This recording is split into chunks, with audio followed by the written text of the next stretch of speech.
Oke guys, sebelum melanjutkan, jangan lupa like dan komen. Dan yang baru bergabung, jangan lupa subscribe dan aktifkan loncengnya.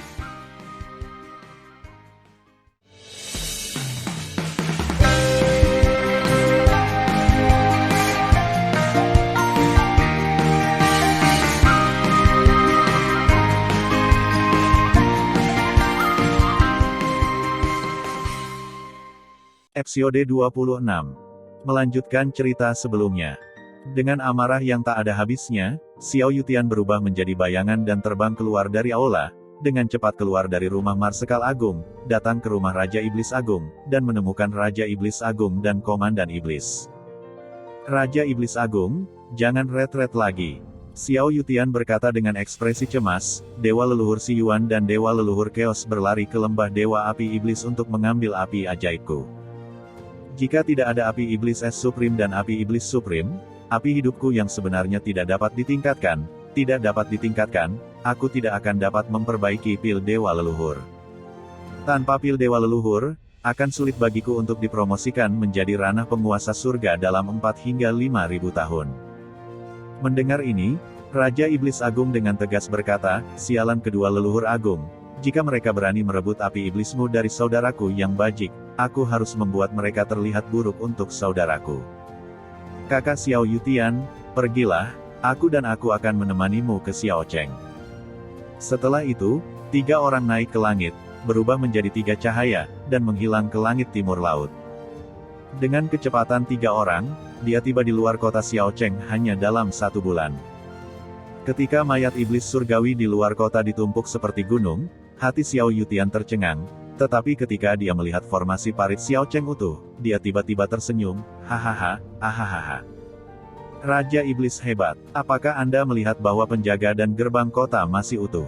Sepertinya Dewa Leluhur Si Yuan dan Dewa Leluhur Chaos tidak memasuki kota.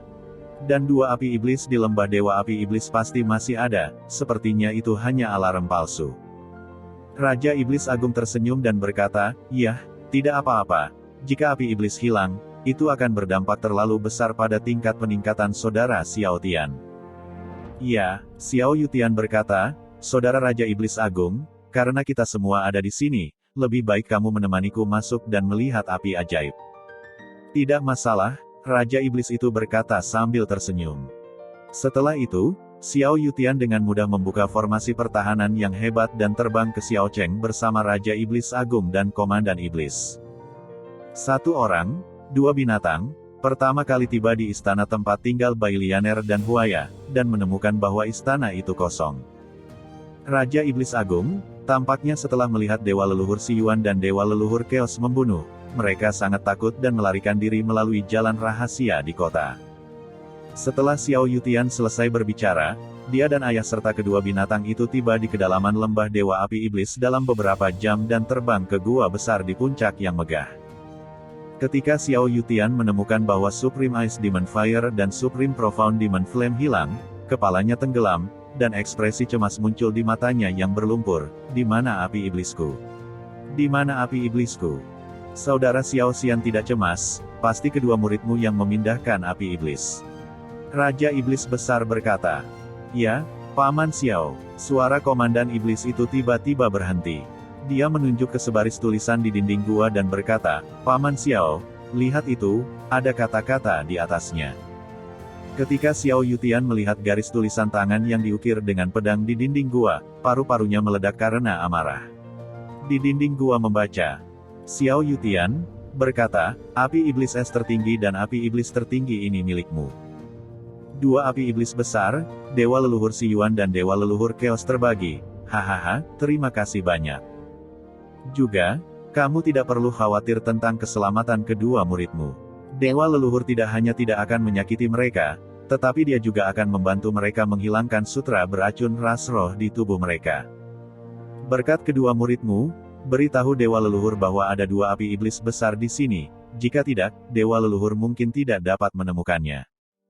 Penanda tangan, Dewa Leluhur Si Yuan. Menatap tulisan di dinding gua, wajah Xiao Yutian memerah, tubuh bagian atasnya diluruskan, dan seteguk darah keluar, matanya pecah dan meraung.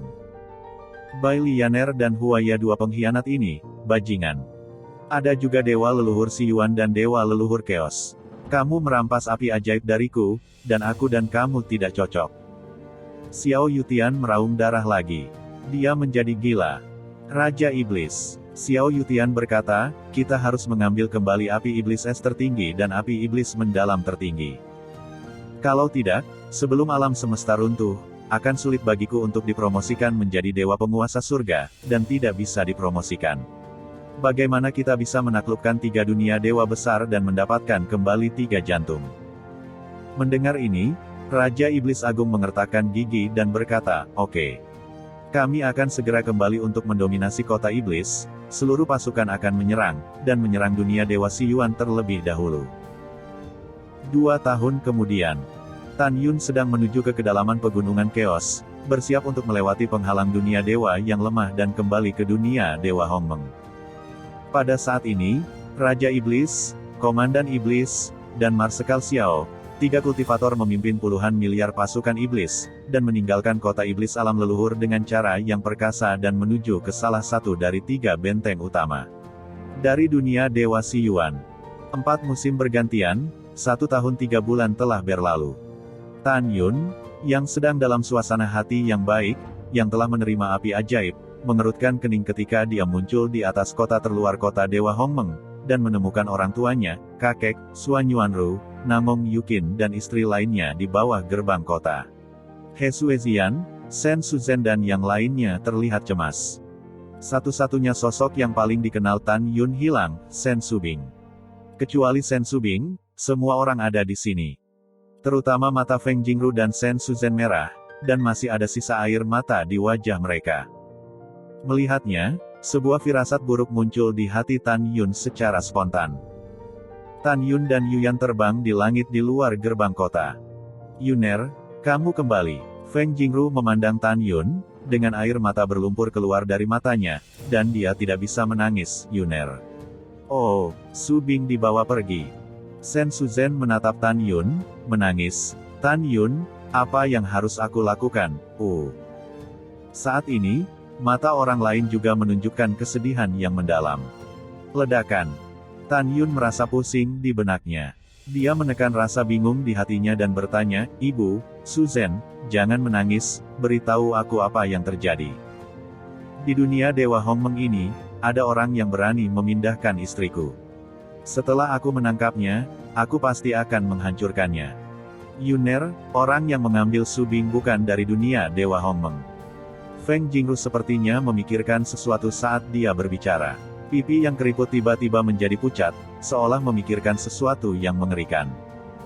Tan Yun, biarkan aku memberitahumu. Sen Suzhen tersedak. Oke, cepat katakan. Tan Yun mendesak, ibuku berkata, orang yang mengambil Su Bing bukan dari dunia Dewa Hongmeng, jadi menurutmu siapa? Apakah itu dewa leluhur Si Yuan? Dewa leluhur Chaos? Saat ini, di hati Tan Yun dan Yuyan, pasti ada orang kuat di 2 alam dewa besar. Mereka menemukan penghalang alam dewa yang lemah di ujung utara alam Dewa Hongmeng, memasuki alam Dewa Hongmeng, dan menangkap Su Bing. Memikirkan hal ini, Tan Yun sangat marah dan cemas. Namun, kata-kata selanjutnya dari Sen Suzhen menghancurkan kognisi Tan Yun dan membuatnya merasa ketakutan. Sen Suzhen berkata dengan wajah pucat, Tan Yun, orang yang mengambil adikku bukan dari dunia Dewa Si Yuan atau dunia Dewa Chaos, juga bukan iblis dari alam semesta luar.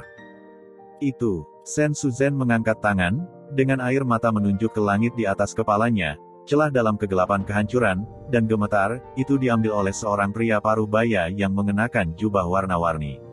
Itu pria paruh-baya berjubah warna-warni keluar dari celah kehancuran ini, lalu membawa adikku ke dalam celah kehancuran dan menghilang.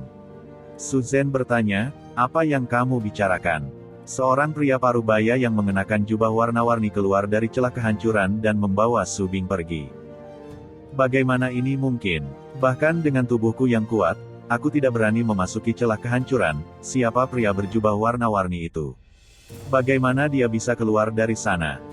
Dan di celah kehancuran, bagaimana mungkin seorang pria berjubah warna-warni keluar? Pada saat ini, Tan Yun benar-benar terpana. Sen Suzhen menyeka air matanya dan berkata, Tan Yun, apa yang saya katakan itu benar. Memang, Seorang pria parubaya yang mengenakan gaun warna-warni membawa adik saya pergi. Setahun yang lalu, saya dan saudara perempuan saya merasakan penghalang dari ranah transformasi manusia, dan kami meninggalkan kota di luar Dewa Hongmeng untuk menyeberangi perampokan bersama. Saat kami melewati bencana, kami merasakan sepasang mata di langit, mengawasi kami. Saat itu kami mengira itu adalah ilusi. Ketika kami datang ke kota terluar kota Dewa Hongmeng, pria parubaya berjubah warna-warni melangkah keluar dari celah kehancuran.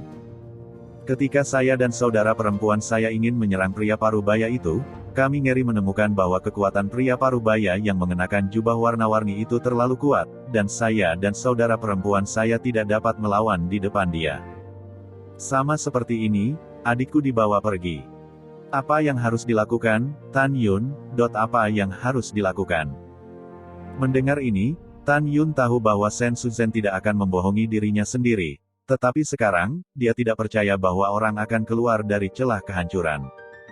Pada saat ini, Yu Yan sepertinya memikirkan sesuatu yang ngeri dan mengerutkan kening. Suzhen, kamu memadatkan gambar yang kamu lihat dengan gambar memori untuk aku lihat. Benar. Tan Yun berkata, cepat padatkan. Oke, Sen Suzhen mengangguk dan menjentikkan lengan kanannya. Segera, kekuatan magis dilepaskan, memadatkan gambar memori dalam kehampaan.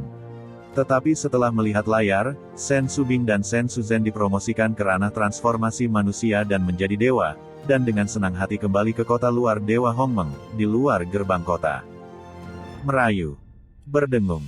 Segera, ada embusan angin kencang di langit, bergetar di kehampaan, dan cahaya ilahi yang berwarna-warni keluar dari celah kehancuran. Kakak, kamu optimis dengan tontonan yang indah. Sen Subing tersenyum saat melihat celah kehancuran, dan kemudian senyumnya langsung mengeras. Hal yang sama berlaku untuk Sen Suzhen di samping Sen Subing. Di mata kedua saudara perempuan itu, tetapi di celah kehancuran yang besar dan gelap, seorang pria parubaya dengan ekspresi serius berjalan keluar. Pria parubaya itu mengenakan jubah yang memancarkan cahaya warna-warni. Matanya bersinar seperti bintang, dengan bantalan yang luar biasa, dan matanya yang dalam menunjukkan rasa jijik terhadap semua makhluk. Namun, kedua saudari itu tidak bisa melihat wajah pria itu dengan jelas, hanya matanya yang terlihat. Kamu siapa? Sen Subing menjadi pucat. Kamu siapa? Sen Suzhen tampak ngeri, mengapa kamu keluar dari celah kehancuran? Siapa dewa itu? Nada suara pria parubaya itu mengandung warna yang agung. Tidak masalah siapa dewa itu. Bahkan jika dewa itu mengatakannya, kamu, semut dari dunia manusia, tidak tahu.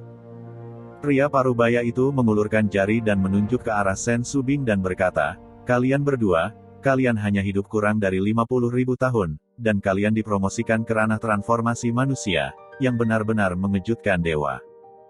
Dewa tidak menyangka bahwa dewa yang lebih rendah yang ditinggalkan oleh dewa akan memiliki orang jenius sepertimu. Merupakan kehormatan bagi dewa untuk melihat Anda hari ini. Alam dewa yang lebih rendah di sini akan menghancurkan alam semesta. Dewa memberi Anda kesempatan untuk pergi ke dunia tertinggi. Namun, hanya ada satu tempat, Anda tahu, siapa yang akan pergi bersama dewa. Sen Subing menggelengkan kepalanya dan berkata, meskipun saya tidak tahu apa yang Anda bicarakan, baik saudari maupun saya tidak akan mengikuti Anda. Hah? Aku tidak tahu harus berbuat apa. Pria parubaya itu berkata dengan acuh tak acuh, kamu gadis, beraninya kamu berbicara dengan dewa seperti ini, apakah kamu tahu bahwa dewa dapat membuatmu musnah dengan jentikan jari? Tepat ketika Sen Subing dan Sen Suzhen diam-diam menyiapkan pukulan penuh, pria parubaya itu tiba-tiba menghembuskan nafas ke tubuhnya dan menyelimuti kedua gadis itu. Keduanya tampak ketakutan, dan mereka tidak bisa bergerak lagi di bawah nafas itu. Bahkan jika kamu mati, kami tidak akan pergi bersamamu, kata Sen Subing. Ketidakpedulian. Pria parubaya itu berkata dengan dingin, namun, gadis kamu agak menarik, dewa akan mencarimu, ayo pergi dengan dewa. Di antara pria parubaya yang perlahan mengangkat tangannya, Sen Subing melayang ke udara, dan langsung terbang ke samping pria parubaya itu. Kemudian, pria parubaya itu terbang ke celah kehancuran bersama Sen Subing dan menghilang. Pada saat ini, Sen Suzhen merilis gambar memori, air mata mengaburkan pandangannya, Tan Yun, seperti ini, pria parubaya itu membawa adikku pergi. Yuner, apa yang harus aku lakukan? Feng Jingru menyaksikan Tan Yun berbalik dengan cemas. Ibu, jangan khawatir, Su Bing akan baik-baik saja. Tan Yun menghibur Feng Jingru. Suamiku, sepertinya legenda itu benar, kata Ji Yuyan saat ini. Legenda apa? Tanya Tan Yun. Yuyan berkata, masalah ini adalah cerita yang panjang, suamiku, dengarkan aku pelan-pelan. Oke, katamu. Tan Yun bertanya dengan khawatir tentang Sen Subing. Yang lain juga melihat Ji Yuyan. Karena, mereka menebak dari kata-kata pria parubaya berjubah warna-warni, apakah dunia Dewa Hongmeng saat ini, dunia Dewa Chaos, atau dunia Dewa Siyuan hanyalah dunia Dewa tingkat rendah. Dan ada tempat yang disebut dunia leluhur tertinggi, yang sangat misterius.